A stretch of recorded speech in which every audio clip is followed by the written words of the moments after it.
I'm Kathy, and I am one of the leaders at the Baytown Intervention for Elijah Rising. There was a young lady named Allison who went to my church, and she had gone on the Elijah Rising van tours and had been trained and had gone out.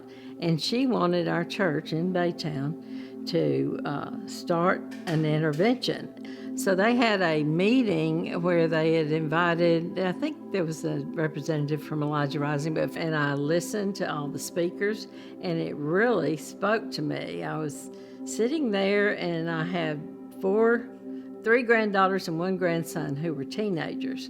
And when they were talking about how the kids could get into this, it touched my heart and it scared me. And I thought, I had always been the type to sit and, I don't want to say throw money at causes, but I would donate, but not physically get involved in a lot of things. I just felt a conviction that you got to get up and do something. You got to get up off this pew, and God expects you to do something. So I wrote down that I was interested and got involved.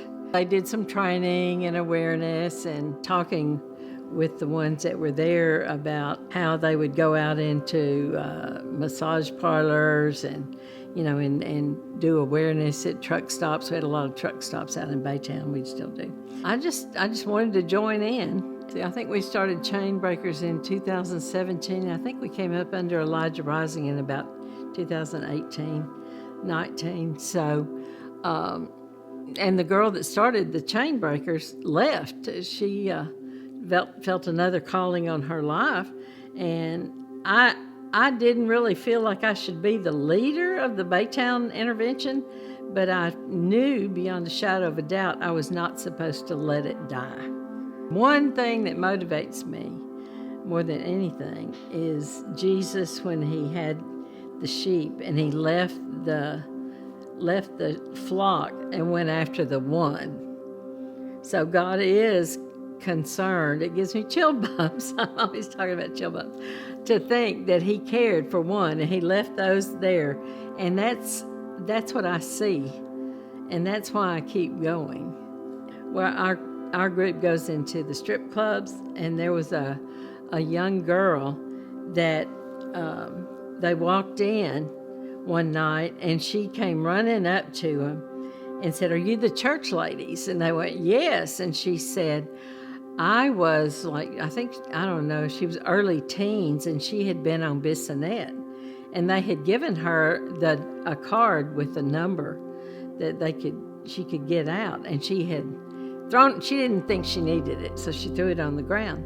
And from that time, and she was 19, and it had been that many years that she had been wanting and searching for that number again. And it just so happened that night was the first night we had taken the cards with the number on that visit. And the girl came up. And, God had that in mind. And if we hadn't gone out that night, we wouldn't have been available. And so they prayed with her and everything. Well, fast forward a couple of months later, we took another group to that same strip club, and she recognized the church ladies, and a friend of mine went up to her and talked with her, and she had not even heard this story, but it just so happened that was that same girl, and she met the Lord that night. And my friend came away with tears all over her blouse because she had been crying so hard. So that's what I'm saying about how God has it so ordained, and we say divine appointments, but there really are such things as that. But one night I was getting really discouraged, and one of the ladies that we call said, "Y'all, please do not stop ever calling. It just means so much that people care." And it's the fact that we care and that we love them, and they don't get that. Every time I start to think I'm going to give up, I remember this: you never know the seeds that you plant.